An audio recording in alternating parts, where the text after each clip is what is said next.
Today I'm continuing my reading from this book here, St. Francis of Rome, and it is a woman. In case you are seeing this video before you've seen any of the other videos, she is a woman, and this is church approved, who received visions of heaven, hell, and purgatory. And up until just now, those visions have always and only been in Latin. And they were interpreted recently by Father Robert J. Nixon. He was on my podcast. And if you want to hear the full show about what he talks about, please go ahead and click on that. And the link is right here, right below this 10-minute video. But it literally scared the hell out of me. And I'm not living a sinful life. I'm a sinner, but I don't have mortal sins on my soul that I'm aware of. And I mean, I know I don't. But I think about, had I not gone to confession, had I had these sins on my soul, where I would be.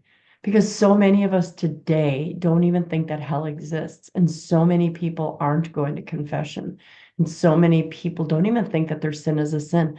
And as St. Francis of Rome said, most of the people in hell didn't believe hell existed, and it does exist. And I'm doing my part to try to get people to not go there. And many saints have said over the history that of those who have seen visions of heaven, hell, and purgatory, they said more people are in hell for sins, sexual sins, sins of the flesh, than any other sin there is. And that's why this particular one is very, very scary for many of us listening. Again, if you've gone to confession, if you have repented, if you're no longer living the sinful life, then don't worry about it for yourself, but just use this as a way to try to get other people to stop sinning and to go to heaven. I will, after I'm done reading this, start reading about what she saw in purgatory, which is likely where most of us are going to begin our eternal journey, so we can wash off, just basically pay the temporal punishments for sins that no longer stain us. So you go to confession, that washes away all the stain of sin, but you still have to pay the retribution, as we say. So let's just finish up this last one on hell and start seeing the more positive visions of people that suffer in purgatory, though it is painful. The knowledge of knowing that it will complete in heaven is just beyond my joy. So today I am reading the chapter that says the punishments for perverts, usurers, and blasphemers. Following this vision of the grim and foreboding portals of hell and the shadow realm of limbo, Francis, the holy handmaid of the Lord, was then led to the lower regions of the inferno, the lower regions, where multifarious and gruesome torments were carried out as the apt punishments for various particular sins of the most grave and grievous variety. Needless to say, her gentle soul was utterly stupefied and terrified by all that she witnessed there. Firstly, she was taken to the place where those who were guilty of what are customarily described as sins against nature, this is talking about homosexuality, received their eternal chastisement. This place of torment was located in one of the nethermost and darkest pits of hell, and it served as the everlasting home of those depraved souls who had indulged in sexual lusts and perversities contrary to the good and wholesome ordering of divine and natural law. Here were crowds of demons, each bearing in their claw-like hands heated rods resembling iron javelins, which glowed with red-hot intensity. Upon one of these instruments of torment, the soul of each depraved malefactor and pervert was impaled, the spear entering through the posterior orifice. This fiery spear was then drawn out through the mouth of the condemned wretch, passing through their entire body, either quickly or violently, or with excruciating and protracted slowness. And from this hideous and ever repeated process, there was neither rest nor respite. But this was not the only form of punishment taking place. For as varied and bizarre as are the acts of human perversity, lust, and sexual abuse, so correspondingly varied were the tortures which were inflicted upon those guilty of them. I'd like to take a pause for a moment because I once saw a show on Dr. Phil where the young girl was sex trafficked, but she was sex trafficked from an infancy. And she described a horrifying situation of a group of men in a room together with babies on their laps. And I'm not going to tell you what she said. And I think of those hideous men when I read this. I can't even comprehend what God must be thinking when he watches every perverse act that he sees, especially against nature, especially against children. I continue with the book. In truth, both these crimes and their punishments can scarcely be decently repeated or recorded in writing, but are best left to the imagination of any who dare to imagine them. The whole area was filled with fetid foulness, rank, unspeakable miasmas. And they wrote the definition in the book here saying miasma is a noxious or poisonous atmosphere. The whole area was filled with fetid foulness, rank, unspeakable miasmas, and scorching fires and chilling winds. The air echoed with blasphemous and agonized exclamations, which were reiterated without end. Frances, whose soul was pure and whose heart was innocent, was almost overcome with shock and horror at what she witnessed there. But her celestial companion and protector, the Archangel Raphael, held her trembling hand with comforting strength and urged her to take courage. Next, Frances saw the place located in one of the lowest regions of hell, where corrupt money lenders and those guilty of the crime of usury are tormented. Their bodies were laid upon a burning, fiery counting table, and their limbs forcibly stretched out.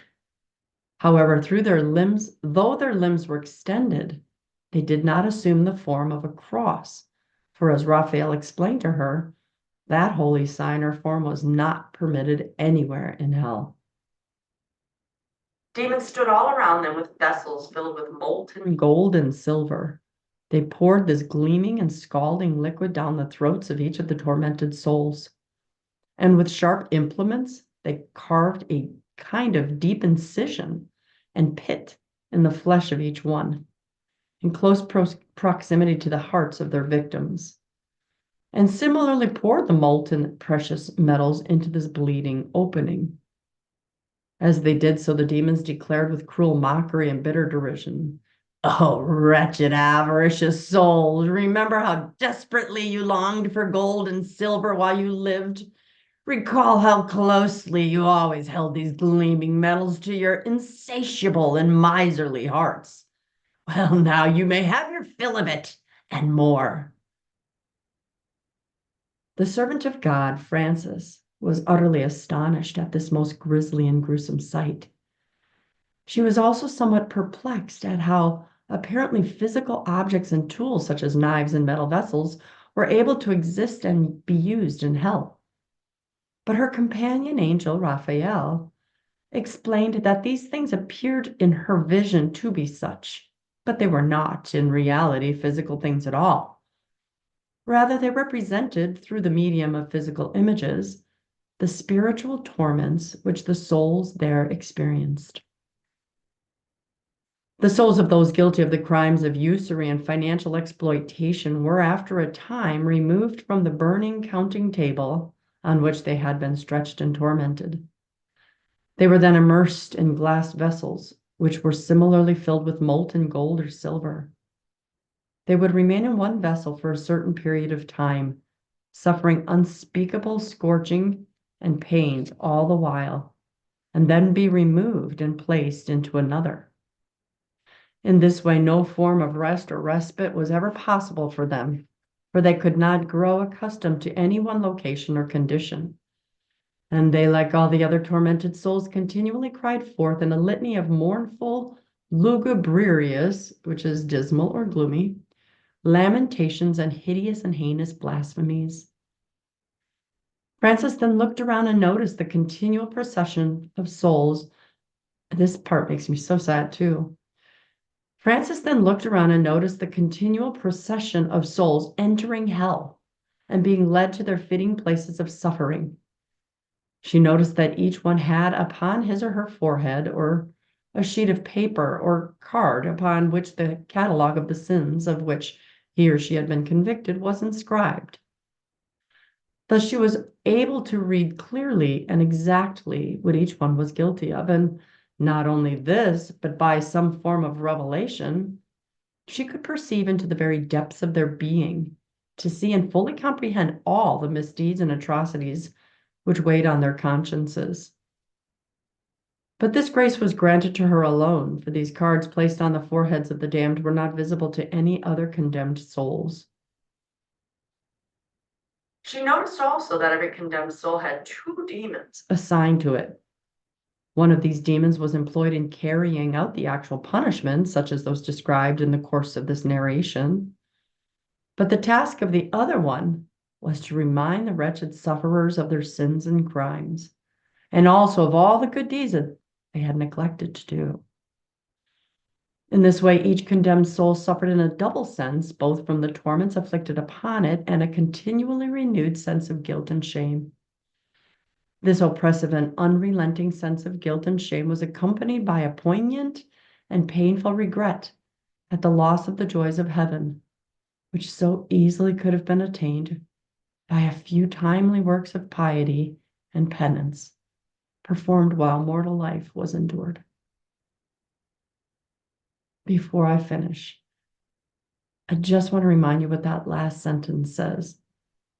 That last sentence says that the guilt and shame was based on regret at the loss of joys of heaven, which so easily could have been attained. So it's saying heaven is easy to attain if we choose it. And to attain it, we just needed a few timely works of piety, penance, performed while you're alive. Don't begrudge your suffering. Take your suffering as a form of penance and offer it up for any sins you've committed, for the sins of someone else who may not have repented.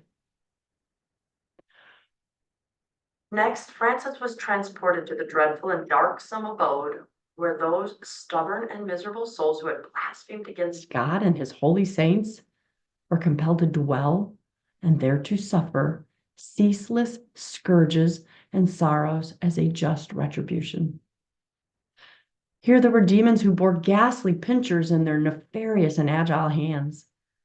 With these grim instruments of satanic surgery, they would deftly extract the tongue of each blasphemer and cast it, still writhing like some hideous headless worm, upon a pit of burning coals, which was nearby. Then with the same pincers, the demons would take some of these coals and stuff them into the bleeding, tongueless mouth of the blasphemer. Next, they would seize the entire body of their victim and immerse it in a vat of heated oil, smoking and boiling with fiendish ebullience. Then, taking up a vessel of the same superheated oil, they would mercilessly pour it down the throat of the blasphemer. The demonic torturers would add mocking and scorn to these torments, saying, "Oh, miserable and deluded soul, how could you dare to blaspheme the holy name of your Creator? With your mouth you insulted him, and now with that same despicable mouth is filled with pain. Yes, now you pay the price for your blasphemy, and you shall keep on paying it over and over and over again, forever and ever, for eons without number." Before I end, as I've come closer to my Lord and I've tried to become a better person, and I watch TV, and every now and then you'll have a movie on and you'll hear people take the Lord's name in vain, just casually, like, "Oh, JC." And I'm like, why don't you say Mohammed every time instead of that? First of all, Then you'd recognize just how often you're taking our Lord's name in vain. Second of all, let's see if the televisions or the Muslims would have tolerated. Shame on us Christians for tolerating it. I think about every single time that that is uttered, there will be punishment in hell.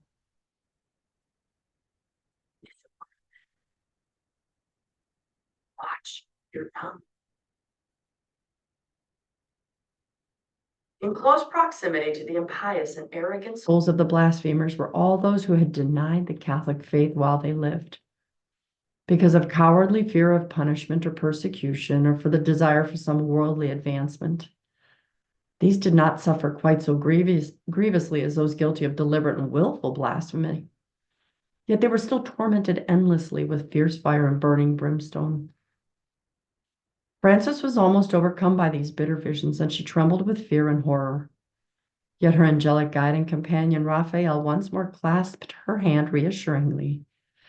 "Fear not, beloved Frances," he said in a voice both powerful and compassionate. "For what you see is but fitting justice. Never shall such scourges touch you, for you are certainly not destined for this place, but for God's golden realms of infinite glory." Upon hearing this, the saint immediately took heart, and accompanied by her guardian angel, she bravely continued her journey through hell.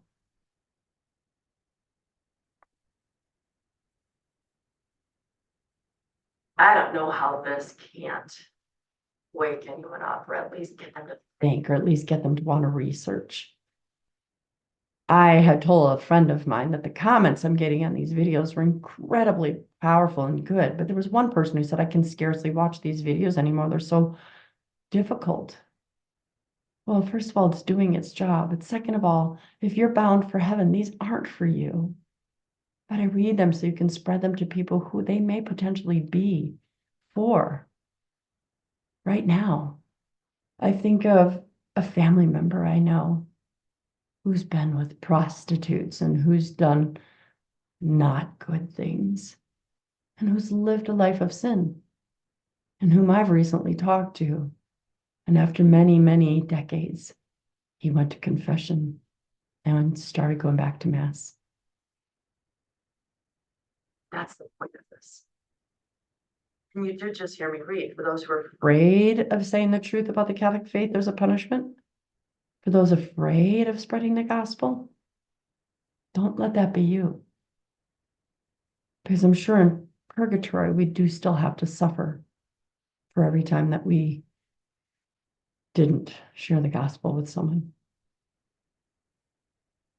So I believe that's the last of my videos on hell. My next should be on purgatory. Please share this video. Go to confession. Love the Lord, your God, with your whole heart, your whole mind, your whole soul, and share him with a friend. I'm Dr. Christine Bacon. Thanks for watching this informational Bacon Bit, and remember to live your life sunny side up.